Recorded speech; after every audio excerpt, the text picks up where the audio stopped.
approval of the agenda. Are we recording? Yes. So basically, the recommendation under approval of the agenda and introduction of late items is that the Tunstall Bay water system users approve the agenda. And late items, I don't think there were any late items received, so can I have a motion to call the, to approve the agenda? Put that through. So moved. Seconded. All in favor? Thank you. And I guess we'll move into public comments. So public comments is an opportunity for members of the public to comment regarding items on the agenda or any comments or issues they may wish to bring to the committee's attention. Do we have any public Can I comments? play member of the public? Certainly. I think this is a less normal, people can talk throughout. For people on the other end of the camera watching this, the Emergency Management Committee would like you to sign up for the Emergency Alert Program, please. And I'd like to introduce everybody to our new fire chief, Derek. Hello, everybody. Welcome. Some of you I've met before in this meeting. I'm just going to sit here and absorb some information and get a little bit of education. So, And we should Along probably with introductions, yeah, I'm just introduce gonna Glen. introduce Glen Shkuran, who's our interim director of engineering right now. Okay. So, being no further public comments, we'll move into new business. So the meeting is gonna be kind of a dual show between Glenn and myself. I am going to talk about, I'll give you a little bit of a system overview and talk about the financial results in the 5-year plan. Following the agenda here, and then Glenn will get into operations. So I'll just give you a little basically overview of the information meeting. We're going to go have a quick overview and summary, go over some quick facts and the rate structure of the water system. We've got a consumption behavior graph for Tunstall Bay we'll review with you. And then in terms of financial reports, we'll review the previous year's financial results. We'll look at the approved 5-year financial plan, and we'll review your the reserve balance and replacement cost of the asset infrastructure for the Tunstall Bay system. And then we'll move into operations. So in terms of an overview of the Tunstall Bay system, there are 129 connections in the Tunstall Bay system. Water comes from wells. The meters are read generally at the 1st of February, 1st of May, August 1st, and November 1st. It may vary by a couple of days, and there are generally, I believe, 4 billings per year in it. Yes. And meter rates are in effect all year long. The base rate for connected lots is $700 a year, and the annual rate for unconnected lots is $420 a year, and these are billed on a quarterly basis.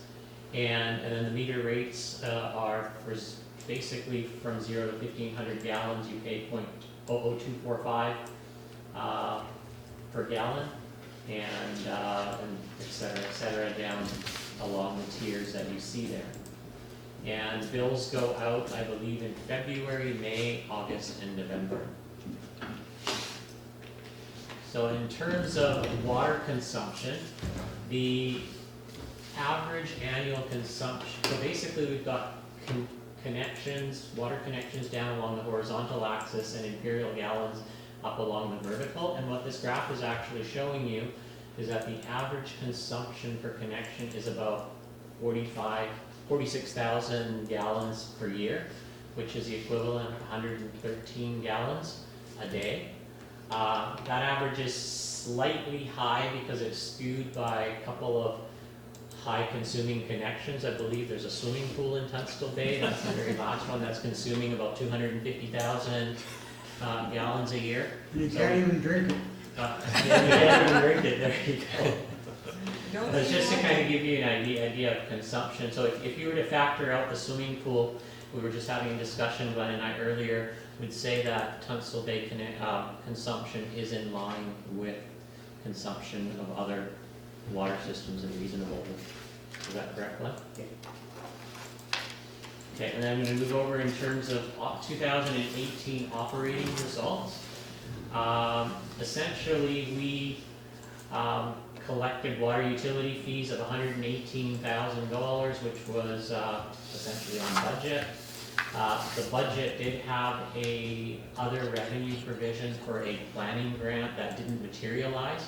So the $150 revenue that you see in other revenues, I believe special meter reads, we charge $50 a special meter read. When people are moving, they want to have the bill adjusted, so the new owner gets charged for their share of consumption versus person who is currently in the residence. So that's that revenue there. In terms of, so we had a total revenue of $122,514 in 2018. And in terms of our expenses, they're listed down the bottom. We had about $72,000 in operating expenses, and we had a transfer to the asset reserve of $50,181. And our total expenses were equal to our revenue for the year, leaving basically expenses equal to revenues. And we're just like pretty close to budget on all the expenses there. Any questions on the actual operating results for 2018? If not, I'll move over to the capital results. So we had, essentially we spent $67,000 on a capital, on the electrical upgrade to the reservoir, which was a component of the reservoir upgrade. That's the only component that was done. And then there was $12,000 spent on equipment renewals, pumps, and infrastructure renewal, and there was a utilities vehicle purchased during the year, and that was prorated to all of the water utilities based on water connections. So total capital spending of $86,638, which came from the capital reserves. And in terms of our 2019 to 2023 5-year financial plan, which was approved by council back in May, we've essentially inflated our expenses by inflation for each year, and user fees are reflecting what's needed to pay for those expenses. And essentially, user fees are projected to go up by about 2%, all other things being equal. So we haven't made any provision for an increase to a contribution to reserves or any other type of thing outside of ordinary operations in the 5-year financial plan. We'll be looking at things a little bit more carefully this year, and when we do the 5-year financial plan. In terms of our 2019 to 2023 year 5-year financial plan for capital, there is just a provision for replacement of things that may break down during the year, so that we're not scrambling and not being able to spend. If we don't require the funding, we won't take it out of the reserve. So if a pump breaks down, for example, in 2019, we had authorization to spend up to $8,500 in the 2019 capital plan. And beyond that, we would have to go back to council and ask for further authorization. Again, we are going through an asset management exercise this year, and we will be looking at our infrastructure a little bit more carefully, and we'll be doing a little bit more detailed analysis in looking at our equipment and infrastructure renewal figures for the next 5 years. We'll be working on the 2020 to 2024 plan starting this fall. And then they got another source of funds too, right? Their operating surplus? As a funding source, there is a Well, little not bit for of capital, fund. but- Yeah, there is about 30, I'll touch on that on the next slide, Oh, okay. Allison. So in terms of available funding in reserves, at the beginning of the year, we opened the year with about $267,300 in the reserve balance. We contributed $50,200, which is what you saw in the operations statement. We used $86,700 from reserves in 2018, which we saw in the capital statement, and we, at the end of the year, had a reserve balance of about just shy of $231,000. And to Allison's point, we also have an operating surplus balance of about $34,000. And typically what an operating surplus is used for is to carry you through to pay your expenditures until you collect your revenues. So I wouldn't suggest using your operating surplus at the balance it's at for funding any capital works. That would be used to carry you through until you collect your revenues to pay for, because the revenue collection comes after expenses have been incurred typically. Any questions on that? No? I got one question here. Yeah. Under our capital reserve upgrade pre-design, so we used the 68,000 or whatever. And our budget was 175. It's like, did we not do something for 110,000 or whatever? Oh, so you're coming back to this? Yeah, I slide was just over trying to here? figure that out. So what this was is, so which, you're referring to the 160,000 number or the? The 67 compared to okay, our so budget was. What happened here was in 2017, there was 175,000 provision in the budget. To do Nothing a was spent, pre-design. so nothing was taken out of the reserve. That was for pre-design and reservoir, for replacement of the reservoir. And then the other half of that funding was in 2018. So in 2018, the component of that project that got done was just the electrical upgrade. So the actual reservoir replacement was not done. Right. Okay, so that's what that 160 was projected. It's a carry forward from what I inherited from the previous manager of finance. In 2017, she had, I believe, 175,000 coming out of your reserves, depleting your reserves completely.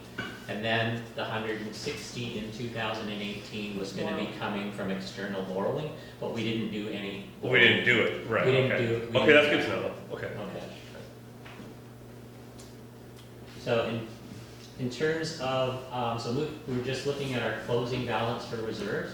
The next slide here is actually sort of state of infrastructure. It's kind of showing what your infrastructure replacement cost is. So most of the Tunstall Bay infrastructure was installed in the 1970s. And if you were to bring it up to today's replacement cost, it would cost you about $4,100,000 to replace that infrastructure. So most of your infrastructure is about 50 years old and will be coming up for renewal or required replacement in the upcoming years. That being said, the reserve balances for Tunstall Bay capital renewal and replacement have a $231,000 balance in them.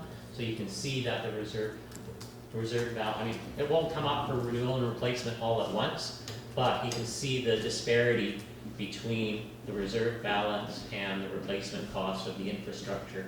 So it leads me to believe that our reserves are somewhat shy in comparison to renewal needs that may arise in the future. So that 4 million is all like the new tank that we're gonna do and all the pipes in the ground and all the If you were to, supplies to the houses and everything kind of thing? so that would be the 4.1 million would reflect replacing everything. Right. But that being said, you wouldn't be replacing everything all at At the same once. time, yeah. The slide is just provided to give you guys some context in terms of If you what had the to. replacement cost of the system is and what we have in reserves here. It's a little light. Pardon? It's a little bit light. That's exactly what I'm trying to point out, is that it's light. Thank you. And with that, I'm gonna turn this, Okay. we talk a little bit more in this, exactly, in Glen's presentation, so I'm gonna hand it over to Glen to entertain you for the next 15 or 20 minutes or so. Yeah, so I'm new to the water system. I've had to learn quickly, so you guys probably know the system better than I do, but as I'm sure you're aware, there's a requirement that water quality be tested and reported on a regular basis. So chlorine residuals in particular are tested every day, and they have always checked out to be meeting or exceeding the required residuals. And the readings in 2018 were very consistent with the past year, so it's very stable and consistent that residual chlorine levels are sufficient. On a weekly basis, water samples are also collected and provided to the province. for both coli, total coliforms, E. coli, as well as residual or byproducts of disinfection process. And there are certain parameters that must be met. And similarly, they've consistently met the provincial standards. So water quality has consistently been good. An overview of the system. The system is comprised of 2-inch diameter supply lines that go from 6 wells up to the storage reservoir, and then from the reservoir then distributes back to the homes. And that's all 150 millimeter diameter ductile iron water main, which is a well established product that's still regularly used. And it's Raj used the age of 50, I used 40, but there's variability in when things will get built, but in the general sense, it's 40 to 50 years old. If ductile iron water main is well built, it should have a service life of about 80 years. So it's generally speaking, assuming it's in good condition, about 50% through its life. The reservoir, there's a single 227 cubic meter or 50,000 imperial gallon storage tank with a vintage of about 1985 from the drawing that I saw. It too should have a service life of 50 years or greater, so it should still have a fair bit of service life to it as well. It was already commented that in 2018 there was an electrical upgrade to that reservoir. Do you know that we used to have 2 reservoirs and then one Yeah, the wood one that was broke? decommissioned. Yeah. Okay, I want to make sure. We've looked at the telemetry, so there's monitoring of the wells as well as the reservoir, and certainly when we look at the patterns, it seems to be performing well. The reservoir is clearly meeting certainly your domestic demand. There's very little variance in the performance of the reservoir.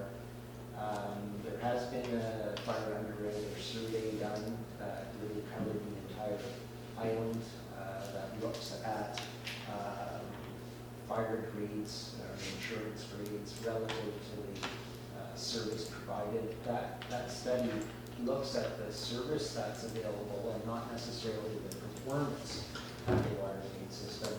It's the municipality itself that sets the storage requirements based on fire and domestic demands.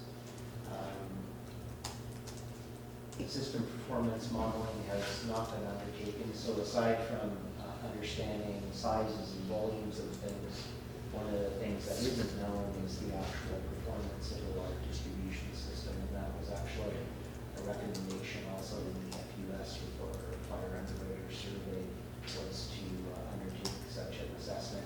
There's certainly limitations on how much water we can get through a 6-inch water main system. We want to talk about, because I know storage has been a significant conversation for this particular system. So I want to just talk about reasons for storage. Certainly don't appear to have needed it in the future, which is a great thing, but there's always You meant needed it in the past. needed in the past, sorry, needed in the past, which is great. But certainly one of the primary functions of these storage reservoirs is for fire suppression. It's also to serve as, to meet peak domestic demands, recognizing that the wells themselves can't necessarily meet peak demands, so it's used for balancing storage.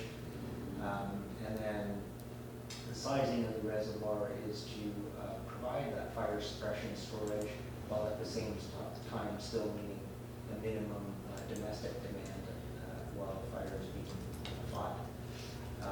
Just points of clarification, reservoir storage is not used as a water conservation measure. Water consumption and conservation is directly related to the sustainable yield of the source of the water. We also wanted to talk a little bit about reservoirs, and I know fighting fires has been a concern in is a concern, and that depends on whether it's a domestic fire created within a structure as opposed to wildfires. And we have had some conversation with the fire underwriter survey, and they view forest fires as something that requires forest management strategies are more effective in their mind than actual infrastructure, that being reservoir storage or water mains. They see infrastructure as being relatively low credit against forest fires, and there's other effective means for doing that. So the reason I raise these is as we get involved in conversation here through the evening is just, I guess, to talk through the motivation and the benefits derived from reservoir storage. What does that mean, interface management? It's just our built environment or homes are interfacing with the forest and natural surroundings. So there's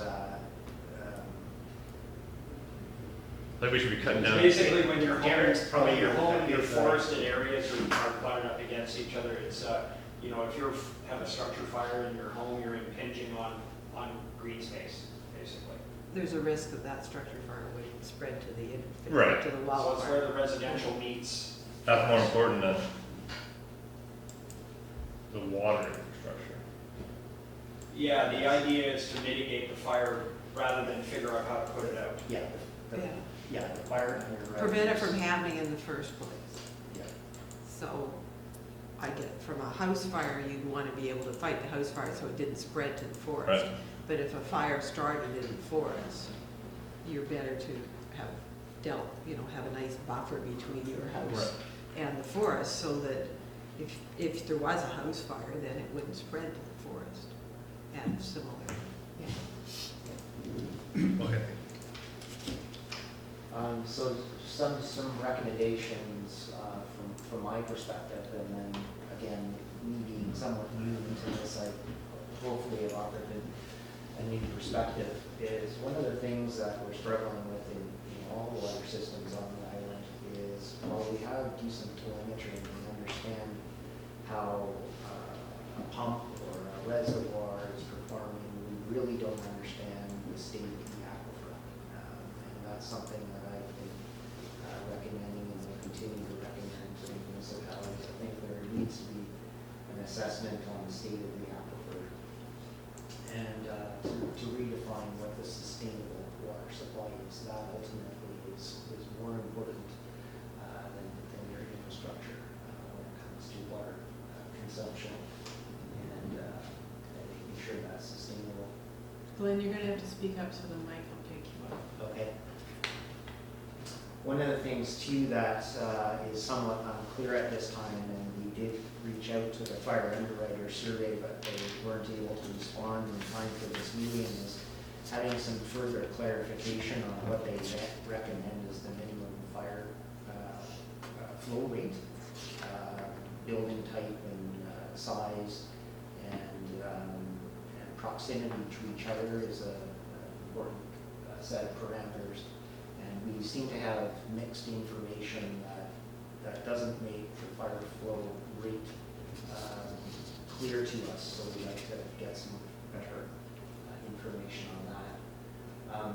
And then So theoretically, Yeah. on that one, because the communities and the houses are relatively similar sizes, small, medium, not, yeah, theoretically, every system should have the same minimum flow requirement for fighting a fire.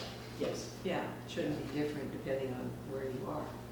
Yeah, they can sometimes globally set it for a area, but they Yeah. actually can, and they will rate individual buildings as And well. then that's more the location of the building Well, it's, and what it's made of and stuff like that. yes, that's Yeah. where you can get credits depending on whether it's a concrete building or a wood building, and how many floors it's and also the setback and the distance from other potential risks as well. So there are a number of parameters that feed into that. The Bowen Island municipality recently updated their subdivision and development bylaw, and it's within that bylaw that specifies what the reservoir storage should be. And there's three components that fit into that. One is the fire fighting requirement, which comes from the fire underwriter survey. So the only two parameters that the fire underwriter survey provide is a fire flow rate, and then that's linked to a fire flow duration. So it says that for this particular building or area, you have to provide X liters per second, and that translates also as linked to a duration of say 2 hours, and that multiplier then tells you what storage you are supposed to have for fire suppression. And then the second component that feeds into that is a certain percentage of your max domestic demand. So assuming that a fire is being fought and consuming a certain volume of water, we also want a certain level of domestic water to be able to be provided to its residents as well. There's a discretionary third component, which is essentially a contingency amount, which is then a multiplier of the addition of the first two components. So it's those three parameters together that dictate what a reservoir should be sized for. And that was something that is now specified in the subdivision and development bylaw. It's important to recognize that as a municipality change its criteria, it often triggers a lot. This is a very historic, as many communities are, a very historic area, and there's lots of efficient systems. And in the bigger scheme of things, actually, from observing and understanding most of the water systems, I would say Tunstall Bay's system is probably one of the best ones on land. There's certainly many other systems that don't have the same capacity and state as Tunstall Bay. So it doesn't necessarily, the new criteria is certainly reason to strategize around an infrastructure upgrade, but not necessarily creates a sense of urgency instantly. It's kind of almost impossible to make correction in every way immediately. One of the things in combination with storage, so once we create a new storage rate and storage requirement, we need to ensure that the distribution system can actually deliver that water. So we can consume and store a whole bunch of water on the premise of using it, but we've got to make sure that the distribution system can actually deliver it when it's needed. And that gets into the modeling question, the recommendation of the FUS is that we don't, once we revisit the storage requirements, we also have to verify that it can be distributed, and that's one thing that hasn't been done yet. We certainly need to, and it fits into the financial pieces, we need to certainly consider the condition and life cycle of the existing infrastructure. I already talked about the fact that it's probably 50% through its life. So we need to make sure that we've got sustainable reserves to assist with its renewal, and that fits into the overall asset management program that the municipality has just launched in the last couple months, and will be an ongoing initiative for a while. Certainly, if we start talking about new storages, certainly we'll have to go through a bit of an operation and pre-design exercise to understand is it best to supplement that storage with a new reservoir or a full replacement, and what some of the operational implications are for that decision. We'll talk again, I guess we'll come full circle and just making sure that both new capital and renewal funding is in place, and ultimately making priority-based decisions. Any questions on the infrastructure side of things? Good visual and verbal presentation, thank you very much. That was done specifically for this particular Tunstall Bay group, and you're doing the same thing for all the other water districts too. Yeah. Damn expensive, isn't it? And you only do it once a year. Complaint number one should happen more than once a year. This would be a part of my presentation, so I'm not going to take any more time with that. But Yeah. I guess there are new faces Yeah. within the organization and new learning experiences and so on. Yeah. Hopefully that will be remedied in the future. Yeah.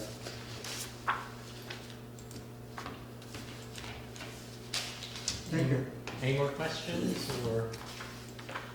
Comments I would have is Okay. that last year at the meeting, we were told the electrical interface was done, and it was, and we were going to continue. In fact, we sort of talked, there was 100,000 gallon tanks, and basically, it was you, Glen, but it was Bob, it was going to be done last year. Here we are, nothing is being done, it's absolutely, and that is standard on this island, nothing is done.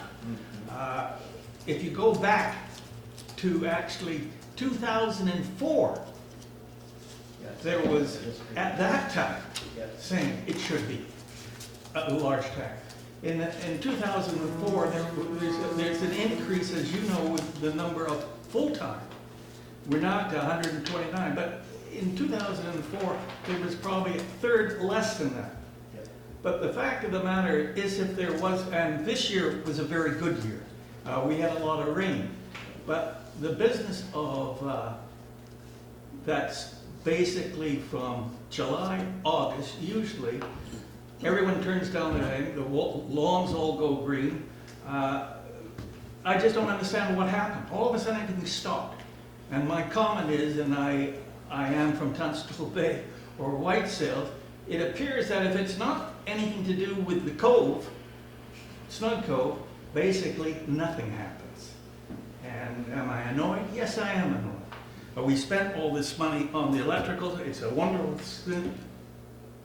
But what use is it if nothing's been done? Now, I have a hydrant, believe it or not, at the bottom of my drive. If we did have a fire, and I hope not, how long would it actually last? A couple of years ago, as you know, at Roger Curtis, there was fires, and our tank, obviously being the closest, was used, and I would agree that it should have been used. But the fact of the matter is, the storage facilities of 50,000 gallons for 128, unless we have rain all the time, we're going to have the same problems that have happened at least in 2 other areas on this island this year. And as you mentioned, the business of aquifer, yeah, it is important to find out exactly as it drops and drops and drops. The most important thing then is, and what is an aquifer, is really storage for this island. And if Tunstall Bay needs it, I understand last year that we couldn't borrow, but others, as I said, shooting at the Snug Cove area cove, they can borrow, but for us, no. But I just don't understand why we're not going ahead and the climate situation on this planet is changing, at least I believe it is. I'm not a Trump supporter. So the fact of the matter is, well, it's true. And it's not just this area. So can I suggest that maybe we're getting into the business of the LAC meeting and we adjourn the information meeting and convene the LAC meeting? Because that's where we can make recommendations to council and decisions. If you're asking about the recommendation about the Yeah. storage tank, that should be Yeah. next meeting. Okay, I apologize. No, that's good. No. Thank you, Peter. You've expressed a lot of people's thoughts. Thank you. You just don't have to say it again at the LAC meeting. You know, no one's talking. Well, shall we adjourn the Or should we, information is there any meeting? questions from the one member of the public? Peter kind of covered it, because I do have the memo from the municipality in 2004 that made that recommendation in 2004. And as Peter said, nothing's been done. I mean, that's the memo. 15. I don't think that's entirely correct. There's a Well- lot of stuff going on in the background. And for example, I think it was Bob that told us our last meeting a year ago or whatever the hell it is, a lot of preparation has been done in anticipation of the line coming down or going up to the tank once more time.